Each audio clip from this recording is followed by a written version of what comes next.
또 하나의 좋은 예는 이 라별별이라는 스타트업에서 제공하는 영상통화 기반 퍼스널 트레이닝 같은 건데요. 우리가 요가라던가 아니면 헬스클럽에서 웨이트 트레이닝 같은 걸 할 때 이 PT 선생님, 퍼스널 트레이너들이 붙어서 운동을 가르쳐 줍니다. 근데 문제는 지금 코로나 팬데믹 이후에 가장 큰 영향을 받은 곳이 이쪽이거든요.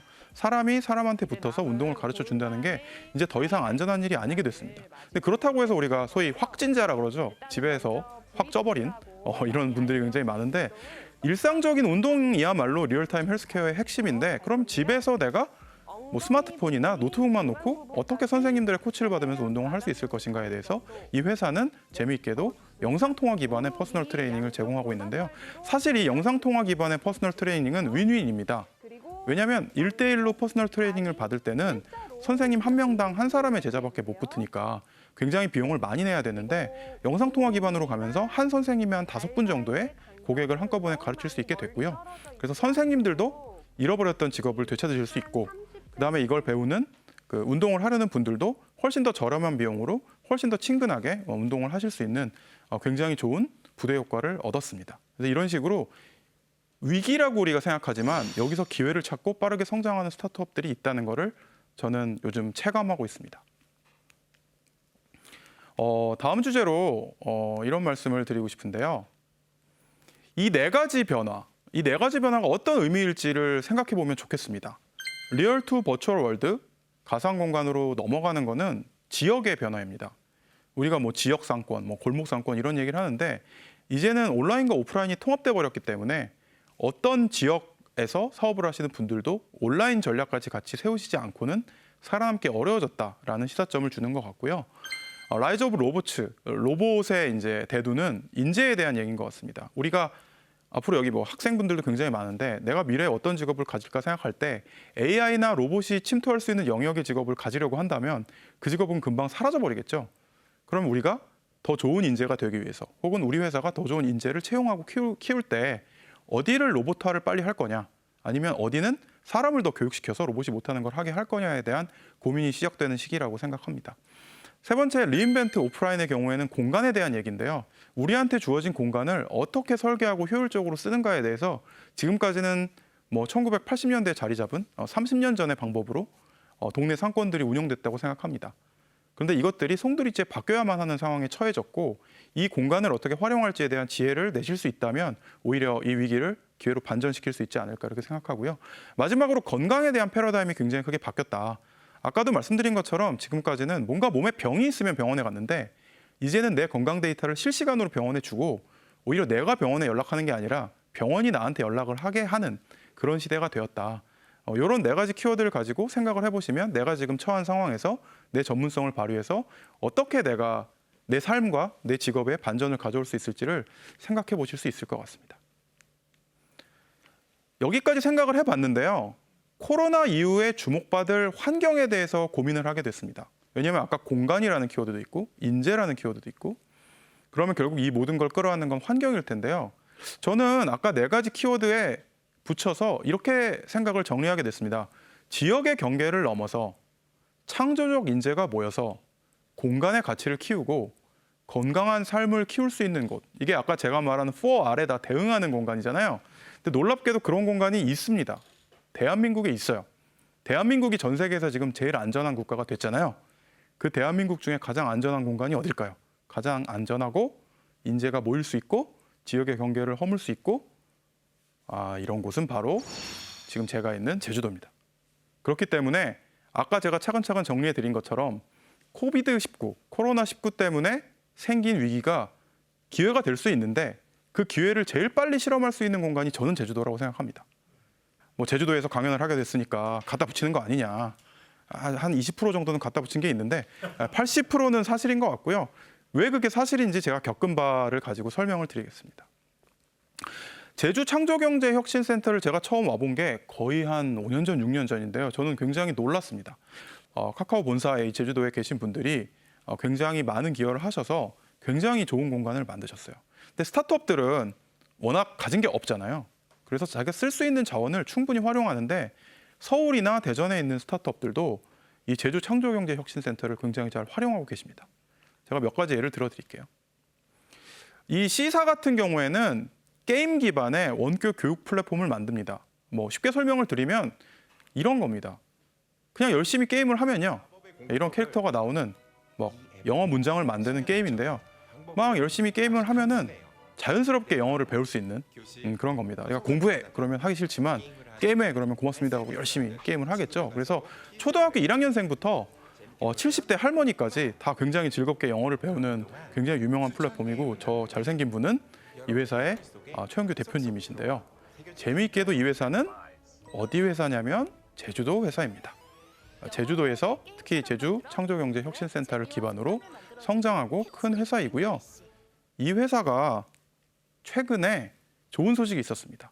그 세계적인 G 땡땡땡땡땡이 다 아시는 그 회사의 지원으로 무려 12개 국가에 진출하게 됐습니다. 사실 영어를 배우고 싶어. 영어를 내가 몰라서 너무 힘들어. 이거는 한국 사람들의 고민이 아니잖아요. 한국 사람들만 갖고 있는 고민이 아니에요. 영미권에 있는 사람들을 제외하면 심지어 프랑스 사람들도 영어 공부해야 되고요. 독일 사람들도 영어 공부해야 됩니다. 그래서 12개 국가에 뭐 유럽이나 동남아시아를 포함한 국가에 그 나라 언어로 이거를 컨버전해서 진출을 하게 됐고, 더욱 자랑스러운 건 뭐냐면 최근에 제일 큰 태풍이 뭔가요? 바로 한류 열풍입니다. 그래서 기생충도 있었고요. 그다음에 우리 자랑스러운 BTS도 있고요. 나 한국 영화를 한국말로 내가 보고 싶어. 내가 한국 노래의 가사를 해석하고 싶어. 이러는 K컬처를 추종하는 분들이 점점 전 세계에 늘어나고 있어요. 그래서 이 회사가 이 G사의 도움으로 12개 국가에 진출을 했는데, 이 영어를 배우는 앱도 출시를 했지만 한국어를 배우는 앱도 동시에 출시를 했습니다. 그래서 굉장히 자랑스러운, 또 여러 국가에 글로벌하게 진출한 이 회사가 제주도에서 출발했다. 제주도에 있는 그 N사의 본사가 제주도에 있는데, 그 N사가 게임 회사잖아요. 그 게임 회사에서 잔뼈가 굵은, 그렇지만 카이스트에서 문화기술을 전공한 분들이 계셨는데요. 이분들이 그냥 게임은 엄마들이 뭐 하지 말라 그러잖아요. 뭐 총 쏘는 게임을 하면 뭐 총기 사고를 일으킬 수 있고 막 이런 굉장히 나쁜 이미지가 씌워져 있는데, 이분이 카이스트에서 전공한 게 게임을 통해서도 교육을 할 수 있다. 이런 걸로 논문을 쓰신 분이거든요. 내가 게임을 사랑하는 사람으로서 내가 이 제주도에 있는 게임 회사를 지금 다니고 있는데, 나는 제주도가 너무 살기가 좋고 내 가족도 제주도를 너무 좋아해서 내가 배운 것들을 잘 활용해서 제주도에 있는 훌륭한 인재를 모아서 전 세계적인 플랫폼을 만들어 보겠다라고 시도해서 나온 성공 사례고요. 굉장히 자랑스럽게도 저희 회사도 이 회사에 첫 번째로 투자를 했습니다. 그리고 이 M사 같은 경우에는 해조류 기반 친환경 패키징을 하는 회사인데요. 사실 해조류라고 하면 천연 자원이죠. 그렇지만 굉장히 과학적인 프로세싱을 통해서 이렇게 단단한 어떤 패키징을 할 수 있습니다. 최근에 그 S모 커피숍을 가시면 빨대 주세요. 그러면 플라스틱 빨대를 주지 않고 종이 빨대를 줍니다. 근데 금방 이 커피를 마시다 보면 흐물흐물해지죠. 굉장히 기분이 나빠요. 근데 플라스틱 정도의 경도를 가지고 있고 물에 강하지만 완전히 분해가 가능한 친환경 그런 빨대, 그런 패키징을 만들 수 있는 회사고요. 사실 제주도는 사면이 바다죠. 해조류가 굉장히 많습니다. 그래서 이 천연 자원을 가지고 고부가 가치 제품을 만들 수 있는 기술을 가진 회사고, 제주 창조경제혁신센터의 투자도 받았습니다. 다음에는 이런 예도 있습니다. 이 알사 같은 경우에 인터넷 방송 플랫폼인데요. 완전히 소프트웨어 회사입니다. 그래서 이 회사 대표님이 여행을 너무 좋아하시는 분인데 이런 생각을 하신 거예요. 우리 회사가 어차피 회사에 출근하면 컴퓨터 화면만 보고 있는데 그러면 아무 데서나 일해도 되는 거 아닌가? 그래서 처음에는 전면 재택근무를 해보셨대요. 그래서 회사에 모이지 말고, 회사 뭐 비용도 많이 나오는데 각자 집에서 일합시다. 근데 집에서 일하니까 능률이 굉장히 잘 올랐다는 거예요. 그래서 좀 더 극단적인 시도를 해보십니다. 우리 팀 모두 가방을 싸서 제주도로 가서 한 달 동안 같이 살면서 집을 하나 구해가지고 일을 한번 해봐요.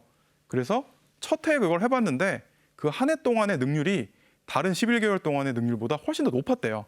그러니까 리프레시도 되면서 일도 즐길 수 있게 된 거죠. 그리고 뭐 저녁이 되면 바다를 보면서 맥주도 한 캔 하고, 그래서 해마다 연례 행사로 한 달씩은 제주도에서 일을 한다.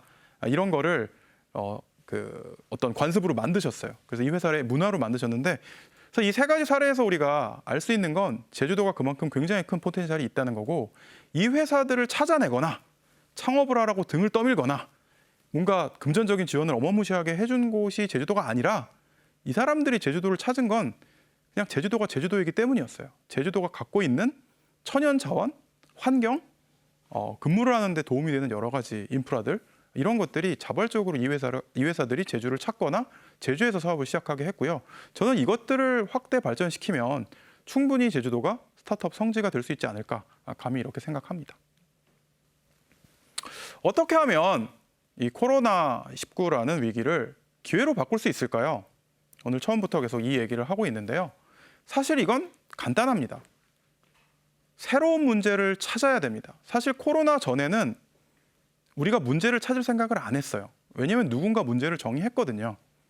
네. 우리 동네에 가면 반찬 가게가 있고 나는 반찬을 사요. 왜 반찬 가게가 거기 있는지 우리는 고민해 본 적이 없어요. 왜냐하면 내가 태어났을 때부터 거기 반찬 가게가 있었거든요. 근데 코로나 때문에 이제는 반찬 가게에 가서 반찬을 사기가 곤란해졌어요. 새로운 문제가 생긴 거죠. 그래서 코로나는 우리한테 저는 새로운 문제를 찾을 기회를 주었다라고 생각하고 이거는 뭐 비유를 하자면 서부 개척 시대 골드러시랑 비슷한 겁니다. 먼저 가서 땅 파는 사람이 임자예요. 그래서 여기 계신 모든 분들이 편한 마음으로 코로나는 빨리 끝나야 되겠지만 코로나가 끝나기 전에 나는 새로운 문제를 찾겠다라는 각오로 찾으시고 일단 문제를 잘 찾으시면 그 다음에 뭘 하면 되나요? 문제를 차근차근 푸시기만 하면 됩니다. 이 문제를 혼자 풀 수 있을까요? 이 세상에 사람 혼자 풀 수 있는 문제는 없습니다. 동료를 모으고 같이 고민을 하고 정말 시장에 있는 문제가 맞는지를 들여다보면서 발로 뛰면 저는 그 문제를 누구라도 풀 수 있다고 생각하고요.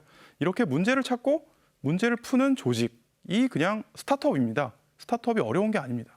그래서 문제를 잘 찾고 문제를 잘 푸는 사람들이 모여서 회사의 형태가 되면 그게 스타트업이기 때문에 제주도라는 굉장히 특별한 축복받은 환경에서 문제를 잘 찾아낼 수만 있다면 저는 스타트업들도 굉장히 많이 나올 거라고 생각합니다. 마지막으로 이 말씀을 드리면서 제 말씀을 마치려고 합니다. 제가 굉장히 좋아하는 발명가인 앨런 케이라는 분인데요. 이분이 우리가 알고 있는 노트북, 이 접었다 폈다 하는 이 노트북을 발명한 분이에요.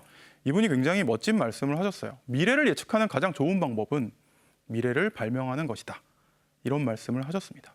우리는 내일 주가가 어떻게 될까? 미국 대통령은 누가 될까? 이런 것들 계속 고민하죠. 근데 이걸 자각하셔야 돼요. 내가 노력한다고 미국 대통령이 바뀌지 않습니다. 내가 노력한다고 남의 회사 주가가 올라가지 않아요. 내가 할 수 있는 건 그냥 내가 문제를 찾고 내가 문제를 푸는 방법밖에 없어요. 그래서 이 앨런 케이 님이 하신 말씀은 남이 만드는 미래를 예측하려고 노력할 시간에 당신의 미래를 발명하라는 얘기로 저는 해석하고 있고요. 오늘도 저는 제가 투자한 130여 개의 스타트업들과 같이 미래를 발명하고 있고 이 굉장히 즐거운 미래를 발명해내는 이 길에 제주도의 젊은이들도 제주도의 창의적인 분들도 같이 동참하셨으면 좋겠습니다. 이야기 들어주셔서 감사합니다.